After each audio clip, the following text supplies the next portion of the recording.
नमस्कार दोस्तों, हम लोग इस वीडियो में यूपी टीजीटी सोशल साइंस सामाजिक विज्ञान के 2021 के प्रश्न पत्र को सॉल्व करेंगे। और सामाजिक विषय में भी हम लोग हिस्ट्री सब्जेक्ट इतिहास के क्वेश्चन पेपर को सॉल्व करेंगे।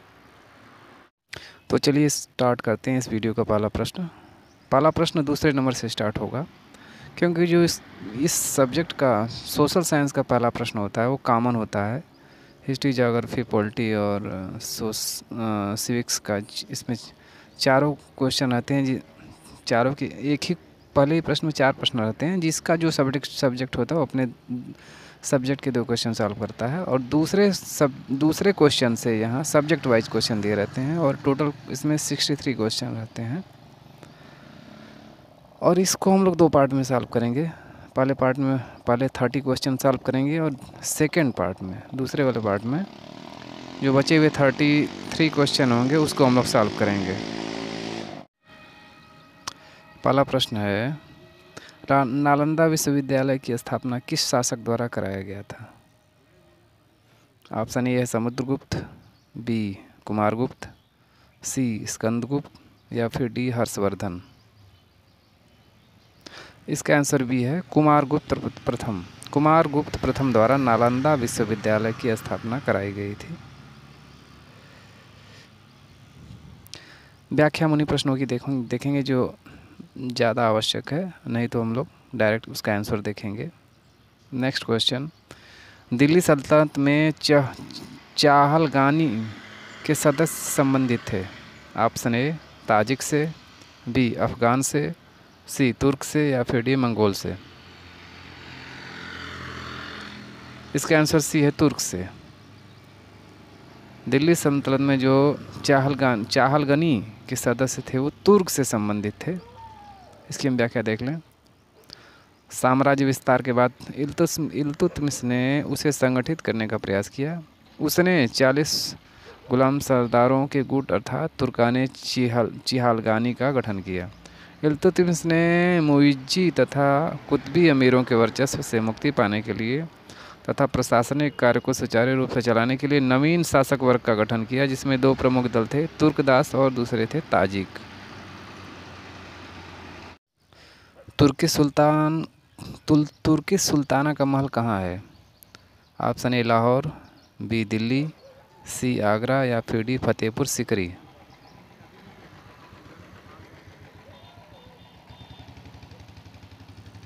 डी इसका आंसर है फतेहपुर सीकरी। तुर्की सुल्ताना का महल फतेहपुर सीकरी में है। नेक्स्ट, कैलाश मंदिर किस गुफा में स्थित है? कारले में, एलिफेंटा में, एलोरा में या फिर अजंता में। इसका आंसर सी है एलोरा में। कैलाश मंदिर जो गुफा है वो एलोरा में स्थित है। नेक्स्ट क्वेश्चन, किस हड़प्पा स्थल से निकास नालियों के साथ फर्श जड़ित 12 स्नान गृह का एक समूह सेट मिला है? हड़प्पा, कालीबंगा, लोथल या फिर बानावली। सी इसका आंसर है लोथल। नेक्स्ट, अरुमौलीवर्मन किस चोल सम्राट का नाम था? राजा, राजेंद्र। पहला ऑप्शन है राज राजा, दूसरा है राजेंद्र, तीसरा है राजाधिराज या फिर चौथा है परांतक। इसका आंसर है राज राजा। अरुमौलीवर्मन जो है चोल सम्राट राज राजा का नाम था। नेक्स्ट, निम्नलिखित में से कौन सा अधिकारी अपने प्रांत के जिलों के संग्रह को नियंत्रित करता था? समाहर्ता, सन्निधाता, स्थानिक या फिर परामर्शदाता। इसका आंसर है समाहर्ता। Next question,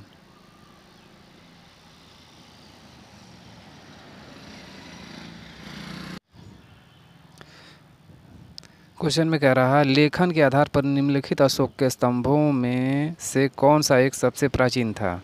option A Singh सिर से युक्त रामपुरवा स्तंभ, बी रूमिनदेय स्तंभ, सी वृषभ शीर्ष युक्त रामपुरवा स्तंभ, या फिर डी लौरिया नंदनगढ़ स्तंभ। डी ऑप्शन है लौरिया नंदनगढ़ स्तंभ। इसमें से कौन सबसे हमें बताना है प्राचीन है? डी, इसका आंसर बी है रूमेनदेही स्तंभ। रूमेनदेही स्तंभ जो है सबसे प्राचीन है। नेक्स्ट, बुलंद दरवाज़ा अकबर के किस विजय के स्मरण में बनाया गया था? Option A Malwa, B Ranthambore, C Mewar, या फिर डी गुजरात। डी इसका आंसर है गुजरात विजय। बुलंद दरवाज़ा अकबर ने गुजरात विजय के स्मरण में बनवाया था। इसकी हम व्याख्या देख लें। बुलंद दरवाज़ा जामा मस्जिद के दक्षिणी द्वार में निर्मित भारत का सबसे ऊंचा प्रवेश द्वार है। जो 42 फीट ऊंची चौकी जो सीढ़ियों से युक्त है पर बना 134 फीट ऊंचा यह दरवाज़ा ज़मीन से कुल 176 फीट ऊंचा है। इसका निर्माण अकबर ने 1573 ईस्वी में अपनी गुजरात विजय की स्मृति में कराया था। 1601 ईस्वी में असीरगढ़ के विजय के बाद इस दरवाजे की ऊंचाई और बढ़ा दी गई, इसलिए इसे गुजरात विजय और दक्षिण विजय दोनों का प्रतीक माना जाता है।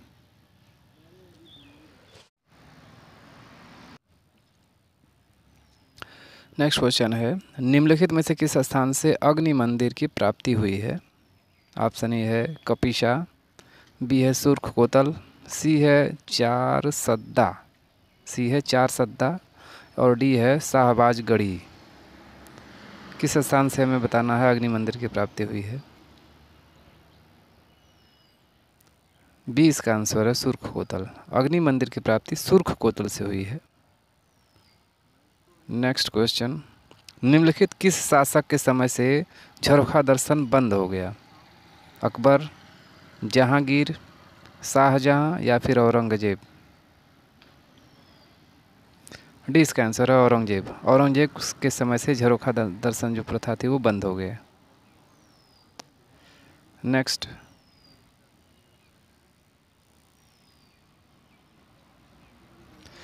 किस एक्ट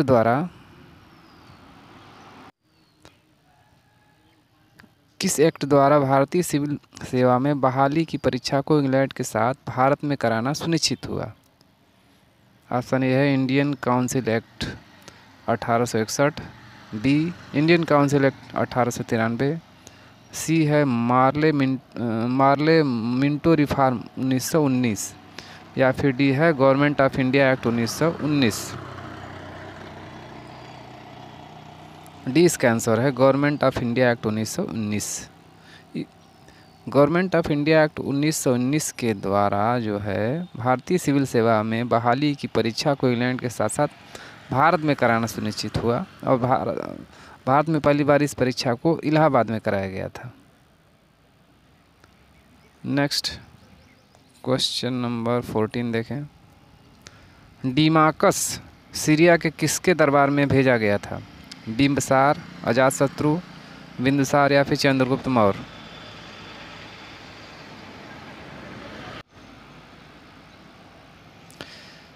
ऑप्शन इसका है सी चंद्रगुप्त मौर्य। डिमाकस क्वेश्चन है डिमाकस सीरिया के किस दरबार में भेजा गया था? तो इसका आंसर है चंद्रगुप्त मौर्य के दरबार में डिमाकस को भेजा गया। नहीं, इसका आंसर सी है बिंदुसार। बिंदुसार के दरबार में जो है डिमाकस को भेजा गया था। नेक्स्ट क्वेश्चन नंबर 15 देखें। 1883 ईस्वी में सनातन धर्म रक्षणी सभा की स्थापना कहाँ की गई थी? मथुरा, काशी, पटना, या फिर कलकत्ता। डी इसका आंसर है कलकत्ता। 1883 ईस्वी में सनातन धर्म रक्षणी सभा की स्थापना कलकत्ता में की गई थी। नेक्स्ट, कहाँ से राजदूत औरंगजेब के शासन के समय आया था? इसमें कह रहा है कहाँ से राजदूत औरंगजेब के शासन के समय भारत आया था। ऑप्शन ए कॉन्स्टेंटिनोपाल, बी ऑप्शन है फारस, सी है मक्का, या फिर डी है तुर्की।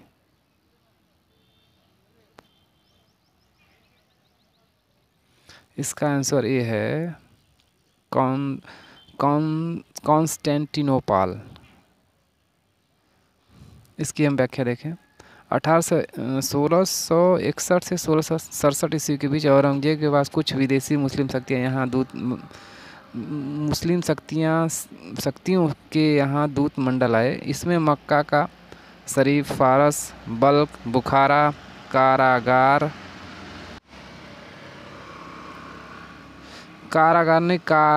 है, खीवा, अबिसिनिया और शहर नौरेस के राजा, बसरा, यमन एवं मोचा के तुर्की सरदार तथा कुंतुस्तुनिया से केवल एक दूत मंडल 1690 ईस्वी में आया था।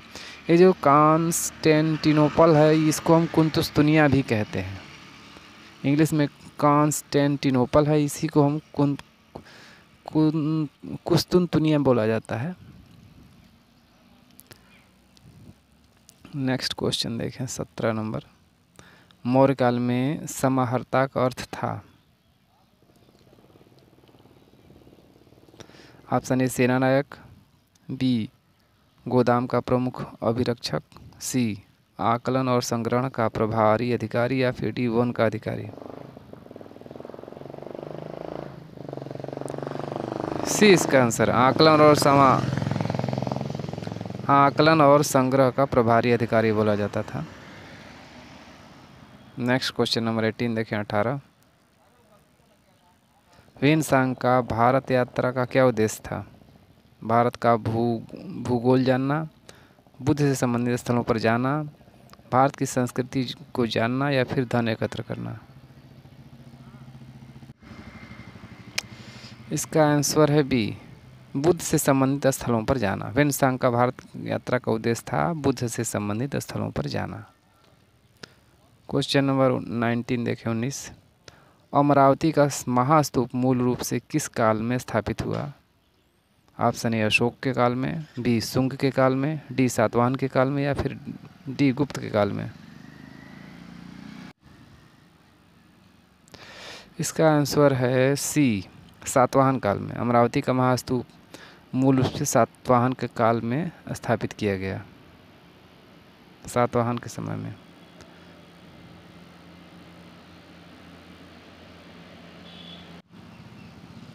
नेक्स्ट क्वेश्चन है, लॉर्ड डलहौजी ने किस वर्ष यह घोषणा की कि मुगल बादशाह बहादुर शाह के उत्तराधिकारियों को लाल किला खाली करना पड़ेगा।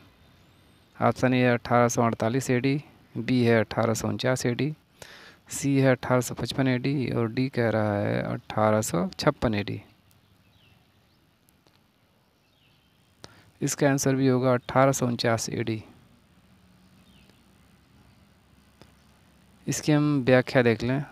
यदि मुगल सम्राट 1803 ईस्वी में ब्रिटिश संरक्षण में रहने लगा था, यद्यपि मुगल सम्राट 1803 ईस्वी में ब्रिटिश संरक्षण में रहने लगा था, लेकिन मान मर्यादा संबंधित उसके दावे स्वीकृत थे। वे गवर्नर जनरल को प्रिय पुत्र और वफादार नौकर संबोधित करते थे। British governor general Amherst ने बादशाह को यह साफ समझा दिया कि आपकी बादशाहत नाम मात्र की है और दरबार के ब्रिटिश रेजिमेंट ने नज़र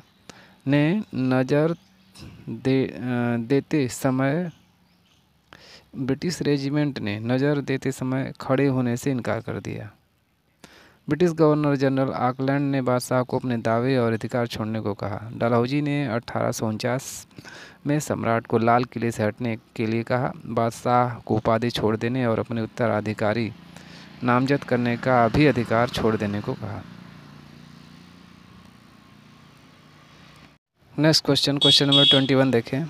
पुराण या धरण प्रकार की मुद्रा में किस धातु का प्रयोग होता था। ऑप्शन ए ताम्र, बी कांस्य, सी रजत या फिर डी स्वर्ण। धरण प्रकार की मुद्रा में किस धातु का प्रयोग होता था। सी इसका आंसर है रजत का प्रयोग होता था धरण मुद्रा में। क्वेश्चन नंबर 22 देखें। राज पदाधिकारियों के लिए दो पदों सचिव और मंत्री का उल्लेख किस काल के अभिलेख में हुआ है। राज पदाधिकारियों के लिए दो पदों सचिव और मंत्री का उल्लेख किस काल के अभिलेखों में हुआ है। ऑप्शन ए मौर्य काल में, बी कुषाण काल, सी गुप्त काल या फिर डी शुंग काल।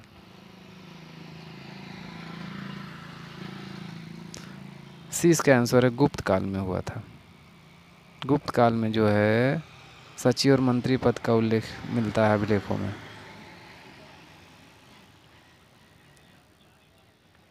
नेक्स्ट, कौटिल्य का अर्थशास्त्र राज्य द्वारा नियुक्त कितने अध्यक्षों का उल्लेख करता है? 25, 22, 27 या फिर 29?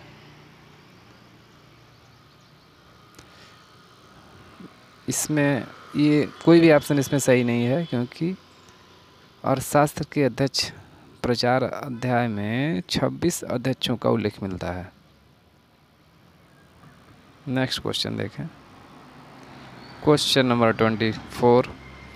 संस्कृत काव्य सेतुबंध ग्रंथ का लेखक कौन था? रुद्रसेन द्वितीय, प्रवरसेन द्वितीय, नरेंद्र सेन या फिर पृथ्वीसेन द्वितीय?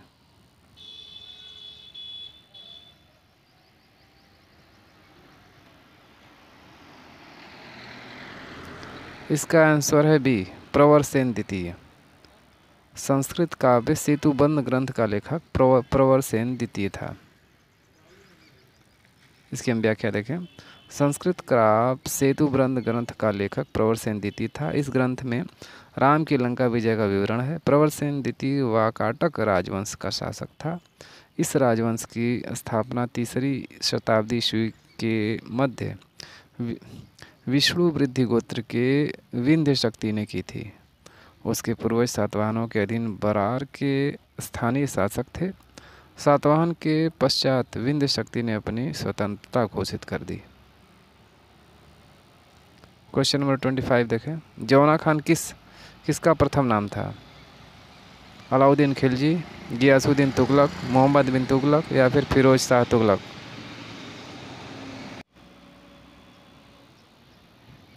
इसका आंसर है सी, मोहम्मद बिन तुगलक। गियासुद्दीन तुगलक की मृत्यु के बाद उसका पुत्र जौना खान मोहम्मद तुगलक की उपाधि ग्रहण कर 1325 ईस्वी में गद्दी पर बैठा। गियासुद्दीन के 5 पुत्र थे, जिनमें मोहम्मद बिन तुगलक सबसे बड़ा था। उसका मूल नाम मलिक फखरुद्दीन था।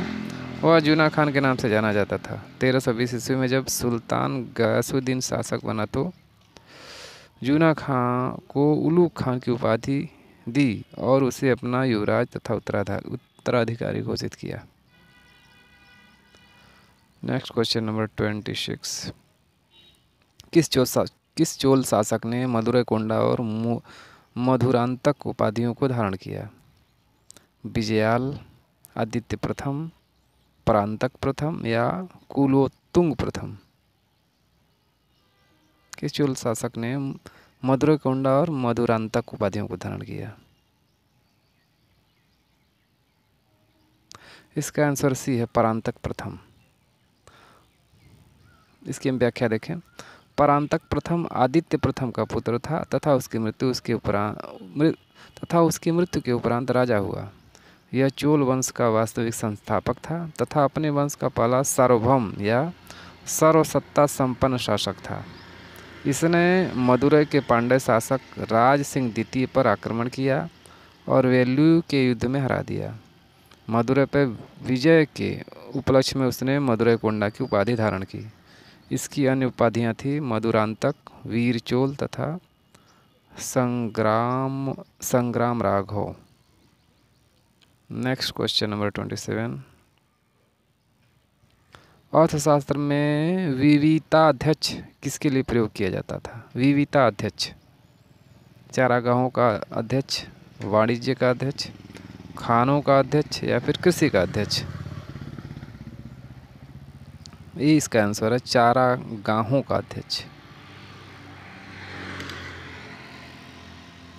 अर्थशास्त्र में विविधता अध्यक्ष जो है चारागाहों के लिए प्रयोग होता था। इसकी हम व्याख्या देखें। अर्थशास्त्र के अध्यक्ष प्रचार अध्यक्ष में 26 अध्यक्षों का उल्लेख है। ये विभिन्न विभागों के अध्यक्ष होते थे और मंत्रियों के निरीक्षण में काम करते थे। संभवतः इन अध्यक्षों को ही मेगास्थनीज ने मजिस्ट्रेट कहा है। कुछ मुख्य अध्यक्ष इस प्रकार हैं, जैसे कि सुराध्यक्ष आबकारी विभाग का अध्यक्ष होता था। सूनाध्यक्ष बूचड़खाने का अध्यक्ष होता था। विविताध्यक्ष चारागाहों का अध्यक्ष होता था। क्वेश्चन नंबर 28 देखें। किस सुल्तान द्वारा गुलरूख के उपनाम से ईरानी भाषा में नज्म लिखी जाती थी? बहलोल लोदी, रजिया, सिकंदर लोदी या फिर बलवन?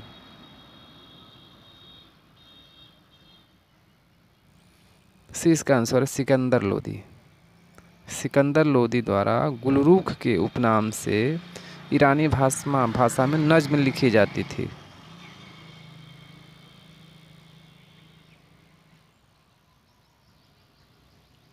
इसकी हम व्याख्या देखें। सिकंदर लोदी शिक्षित और विद्वान शासक था। वह फारसी भाषा का ज्ञाता था। गुलरूखी के नाम से फारसी में वह कविताएं लिखता था। वह विद्वानों का सम्मान करता था तथा उन्हें संरक्षण प्रदान करता था। प्रत्येक रात 70 विद्वान उसके शैया के पास बैठकर विभिन्न प्रकार की चर्चाएं करते थे। उसके समय में संस्कृत के कई ग्रंथ का फारसी में अनुवाद हुआ। सिकंदर लोदी के संरक्षण में उसके वजीर मियाँ भुआ ने संस्कृत भाषा के औषधि शास्त्र के एक ग्रंथ का तिब्त ए सिकंदरी या फरहंग ए सिकंदरी नाम से फारसी भाषा में अनुवाद किया। नेक्स्ट क्वेश्चन नंबर 29 देख लें। निम्नलिखित में से कौन सी मस्जिद भारत में प्रथम तुर्की मस्जिद थी? अटाला देवी मस्जिद, खिड़की मस्जिद, कुव्वत उल इस्लाम मस्जिद या फिर कलान मस्जिद? सी इसका आंसर है कुव्वत उल इस्लाम मस्जिद भारत में जो है प्रथम तुर्की मस्जिद थी। क्वेश्चन नंबर 30 देखें 30। मंगल पांडे किस विद्रोह से संबंधित था? बैरकपुर, मेरठ, दिल्ली या फिर दानापुर? इसका आंसर है ए बैरकपुर। मंगल पांडे बैरकपुर विद्रोह से संबंधित थे।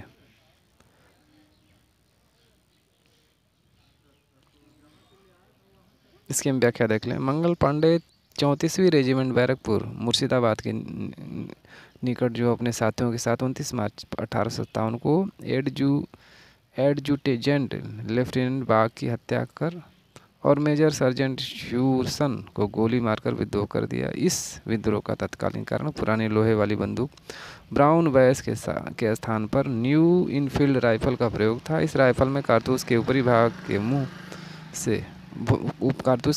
को मुंह से काटना पड़ता था, जिसमें गाय और सूअर की चर्बी लगी होती थी। इस घटना ने चिनगारी का कार्य किया और मंगल पांडे ने विद्रोह कर दिया।